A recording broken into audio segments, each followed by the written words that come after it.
Next, we want to invite Ryan Iannelli from our baseball team to come up, and Ryan's going to share a few words with you.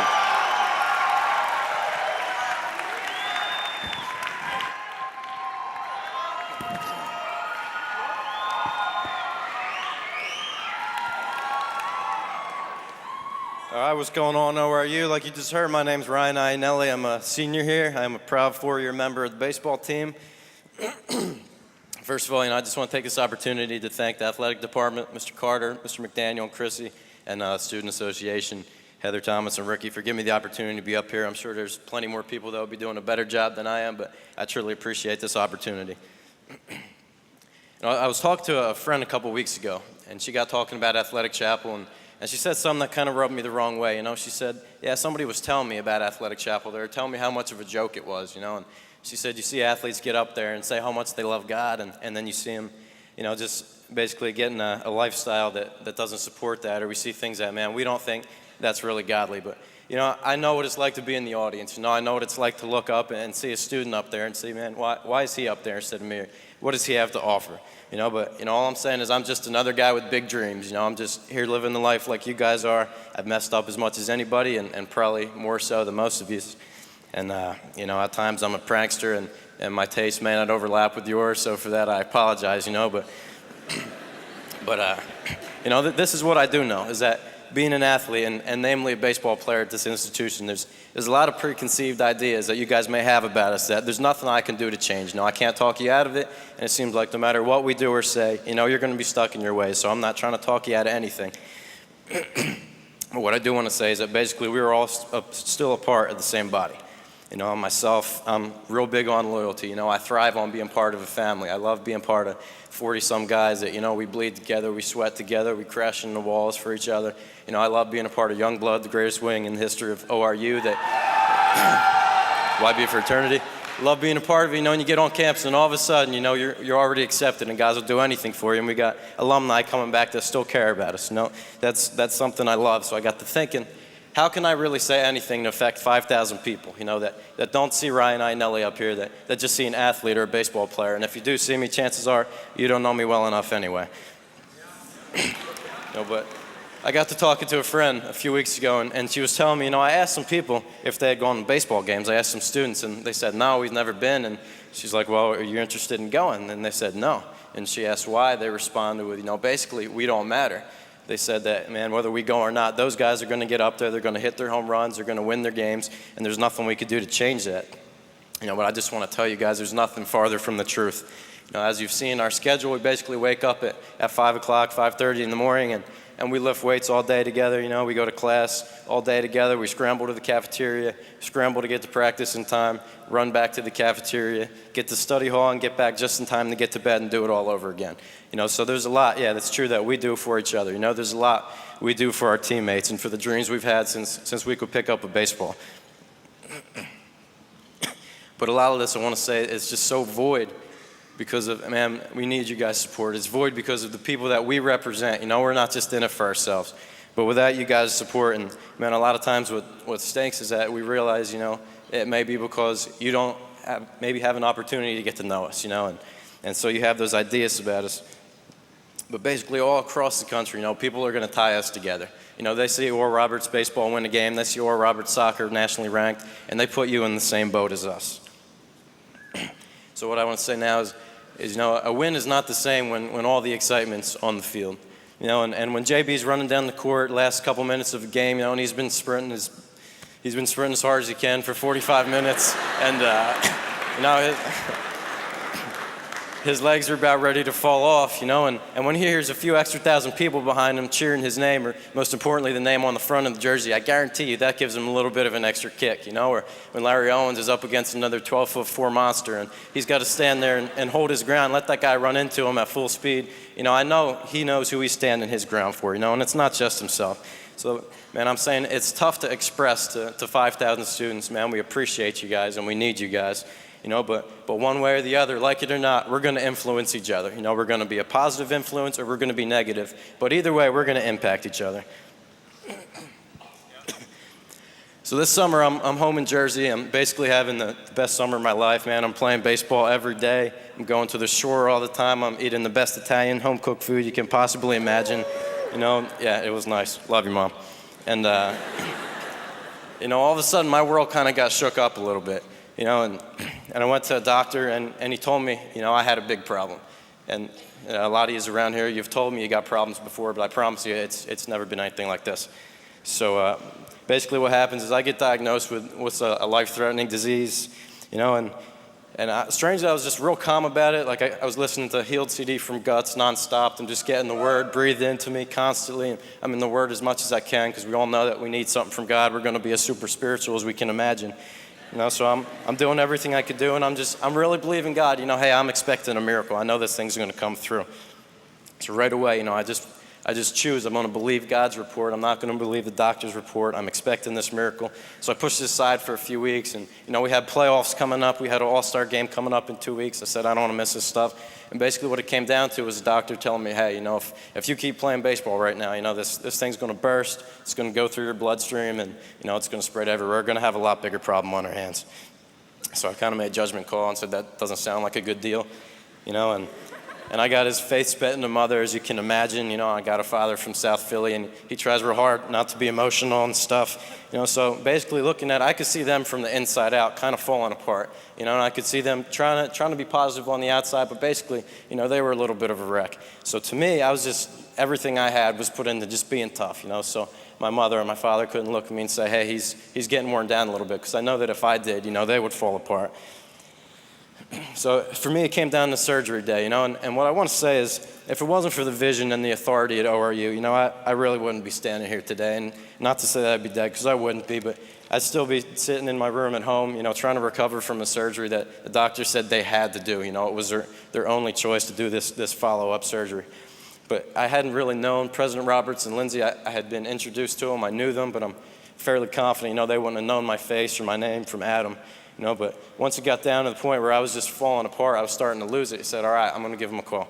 So I called up Lindsay, President Roberts, and they were in California at the time. Well, they dropped everything and got on the phone and prayed with me, and I kind of expected that to be the end of it, and I was like, all right, I got the big dogs praying for me, now I'm good to go. But they said, we want to keep up with you. They said, call me when you get some more news, stuff like that. So all the people that think, hey, this place is just about another buck, this place is all about the money.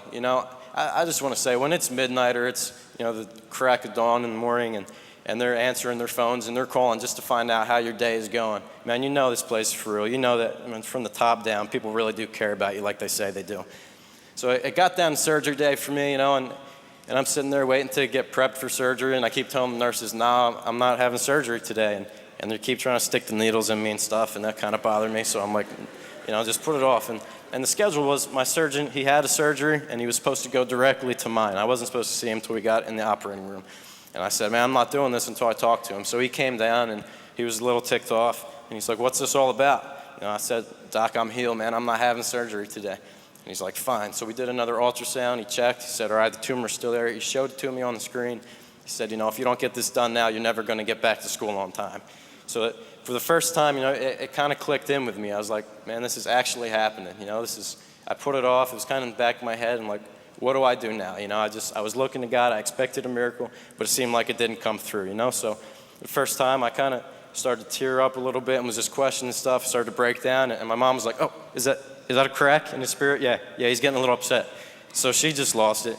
And my mom's, going uncontrollable in the hospital. And so she calls Mrs. Roberts up, and Mrs. Roberts hands it to P. Rob, and I'm on the phone with him while I'm getting prepped, and he's just speaking life, speaking healing into me, and in the background I hear Mrs. Roberts, and she says, we're not moved by what we see, we're moved by what the Word of God says, and that, all of a sudden, that just put a big calm over my spirit, and I said, all right, got it, I'm giving this back to you, I remembered about how Mrs. Roberts, she had a grapefruit-sized tumor that disappeared, but not until she got on the operating table. So I said, God, you did it for her. You have to do the same for me. So I was expecting to go into surgery and wake up and have people freaking out because the tumor just disappeared. And, well, I woke up and it was gone, but, they had to take it out themselves.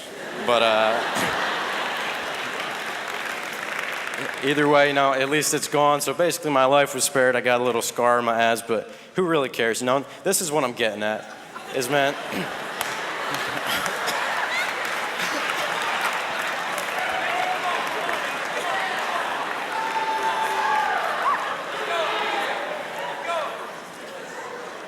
is basically this, is I was ready to fall apart, you know, and I had hit bottom. Like that's as far down as I could go.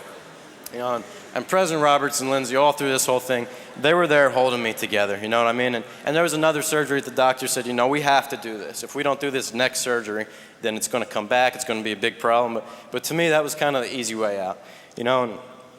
And basically, with all the godly principles that were being spoken into my life by President Roberts and Lindsay, and just through the love and dedication that was actually shown to me, you know, I wasn't about to take the easy way out on this one. And what I say is, you know, President Roberts and Lindsay, they didn't even know my name, you know, before this whole thing started. They didn't know who I was. But basically, Lindsay was ready to fly out to Jersey, and she wanted to hop on her plane just so they could lay hands on me, you know, and just so they could be there when my family needed them. And they did that for somebody they didn't know. But why is that? And that's because we're all a family, you know, and they would have done the same for any of you guys, I guarantee it, because now I know, you know, and we're one big family. I appreciate them. I know they're not here, I don't think, but just thank you to those guys. But I'm one to believe that, man, the tough times are definitely the ones that make you stronger. You know, and I can remember the toughest day of my life. I'm a sophomore in high school, and it's wrestling season, and we had a snow day. There's 13 inches of snow on the ground, which is pretty much up to my waist. So you can imagine how difficult that was, you know, and we had practice anyway, you know, and we started by warming up and down a hill in the snow, and then we started running Indian runs around the field, and we're doing buddy carries and suicides, and the whole time our coach is standing there, and he's making sure we don't step in one of those holes that somebody else already made, because if we did, you know, everybody starts over, because that was basically the easy way out. You know, to me, he just represents that guy that, man, he's representing the team. The coach said, you know, I'm not going to let that happen to you. You know, and the way I look at it is this, is every challenge, basically, to get to the next level, you're going to have to overcome a challenge. And the way Lindsay puts it is different levels, different devils. You know, and to get to that next step, you're going to have to overcome something. But when you get to that next one, the challenge is going to be a little bit harder. You know, and the higher you go, the challenges are going to get tougher. You know, and if you're climbing a ladder, the higher you get, you know, the bigger the challenge is, but also the greater the risk is to fall. You know, it's going to hurt a lot more from the top of the ladder coming down. So, you know, it was real easy to be spitting faith and be believing God and saying, God heal me, you know, if you got strep throat and you can pop a couple pills and you know, everything's all good. You know, but when you got cancer looking you in the face, you know, it was something that I genuinely needed my family for, you know, and they stepped up and they were there for me. You know, ORU we're a different place. We're different than most institutions. Everybody knows it, you know, and it's always said that we're a ministry with a university. We're not a university with a ministry. You know, so every day here, we're going to have the opportunity to be men and women of character. You know, and Cov and YB, like it or not, man, we're family. You know, we may have our differences and have our deals on the athletic field, but basically, man, we're in it together. You know, Arbor and Cov, you guys are brothers, like it or not. YB may be a little bit sweeter, but we're still family. So I overheard a few people on my floor the other day. They were having a conversation, and one of them was saying, you know, some people were talking. They said, man, we hate those baseball guys. Like, why are they such jerks and stuff? And he was saying, you know, we're on the same team, aren't we?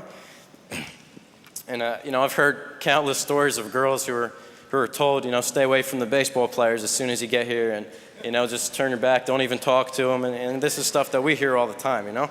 But believe it or not, there's more to life than ORU, you know, and there's more than coming from four walls of a church to coming inside ORU to going back to a church. And if that's what you're called to do, you're going to be in ministry, that's fine. You know, but what I want to say is, man, everybody's always talking about it. When I get out of here, I want to do these big things for God. I want to accomplish this, and God's going to use me. You know, but what I say is, what about now? What about the time that we're using right now? Like, what are you doing for God? You know what I'm saying? We obviously don't have countless minutes just to be out in the church, you know, in full-time ministry right now. But, man, what we can do is we can love each other. We can realize, hey, the guy sitting next to me may be a baseball player, a tennis player, but he's still my brother, man, and we're still a family. So there's a lot more to showing love than just talking about it. So what I want to say is, student body, man, we as athletes, we need you guys. You know, and in a way, you guys may need us too. You know, and a year ago when our baseball team's ranked 12th in the nation, you know, and we're making a run best we can a national title, it's disheartening when we can only get 150, 200 students in the stands just because we know the way they feel about us as people. Because a lot of times, man, you haven't had the opportunity to get to know us. You know, we got a nationally ranked soccer team, and what would happen if another team walked in that stadium and there's just thousands of ORU students in blue and gold, you know, and what would just happen? Maybe that's enough to push them to a national championship game because they have the talent to do it, just like all our sports here do. You know, and there's a lot of recognition that we gain as an institution nationally from sports. Because, again, like I said, man, people see us and we gain a victory. They don't see, Pat Warfel and John Robinson and Chad Rutherford and Jake Qualalilio winning the game, you know what I mean? They see Oral Roberts won that game, so that comes back to all of us. So what I say is this, man, just imagine if we caught the vision. What if this year we just say, man, I don't care what I've said about that athlete in the past, or athlete says, man, I don't care what they've said about me. And what if a student body just says, man, I don't care what I've seen or what I've heard. And athletes, you say, I don't care those things that I've heard that I did that, man, I didn't even know I did. What if you put that to the side and just say, I'm going to get rid of that jaded perspective of some of these students because what they said, and maybe we just all catch the vision and realize that we're working towards the same goal.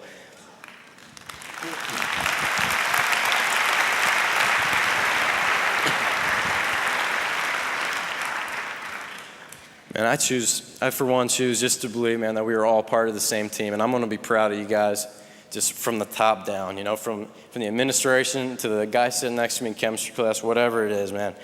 I choose to believe that God's the one that said, one will put 1,000 to flight and two will put 10,000. Man, what can possibly happen if 5,500 ORU students with the same vision were put to flight? Man, how many people could we affect then?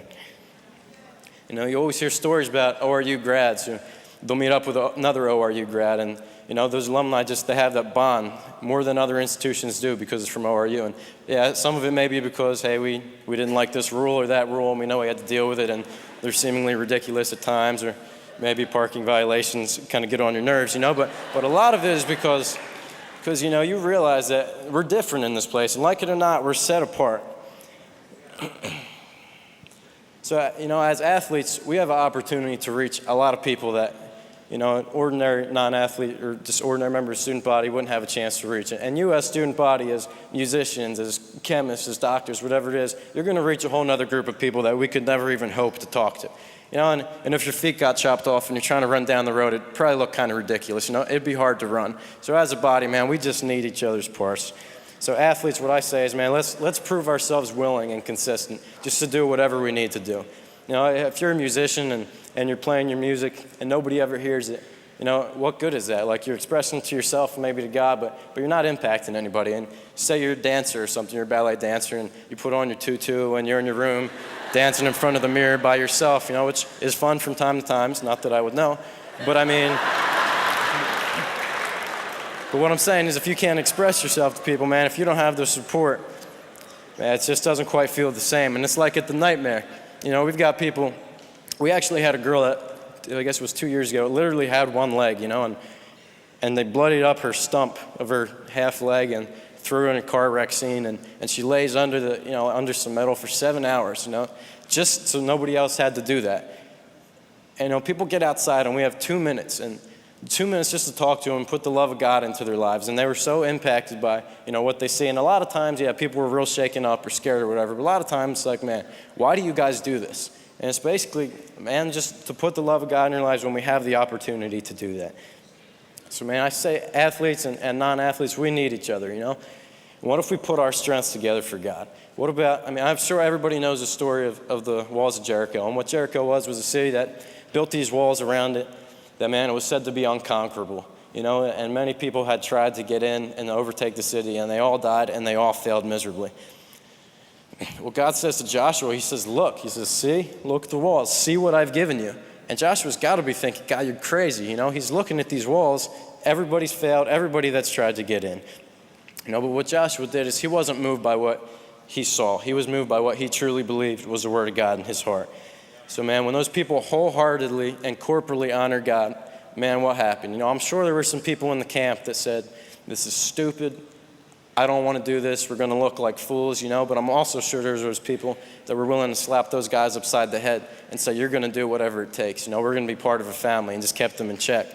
So, man, whenever they marched around that wall for 7 days, and on the seventh day, 7 times, man, as a body, they let out one corporate yell unto God. Man, they gave everything they had to God. And what happened is those walls fell down. And I'm one to just, maybe I'm crazy enough to believe that can still happen today, that the walls at ORU that separate athletes and non-athletes, or whoever it may be, Cub and YB, I'm willing to bet those walls can fall down. And just what can happen if we all catch a hold of that vision together.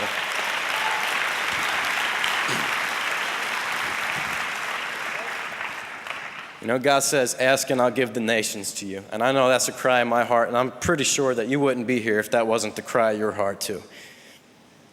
You know, so I say, man, if somebody's offended you, if you need to deal with it, deal with it. But I say squash it, man. Let's forget about that stuff. Let's choose to be men and women in God. You know, and if we've had a bad attitude or a closed heart to some people, man, let's just be big enough, be man enough to repent and, you know, to let that go. Because I truly believe that ORU is just another avenue to direct us to whatever road in our lives where we need to go to serve God wholeheartedly. You know, and there's a lot of people around here that we may need just to help us out, you know, to get there, and that we could probably do something else for to help them. I, for one, you know, I'm proud to be a part of this family.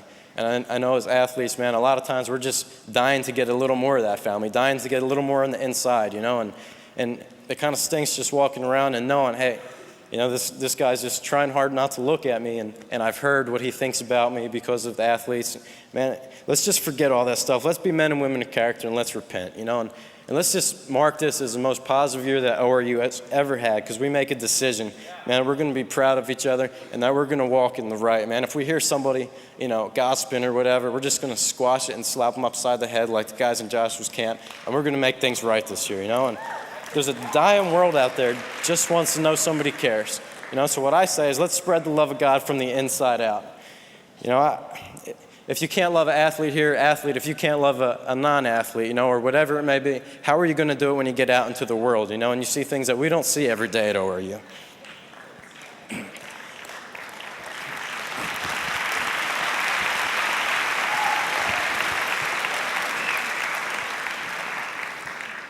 So what I propose is this, students, is man, I say we dare to try. You know, I say we dare to bite our tongues when we don't want to. I say we dare to honor God even to the fire. And in the famous words of P. Rob, dare to be at Daniel this year. You know, what I say is we just absolutely dare to be who God has destined us to be.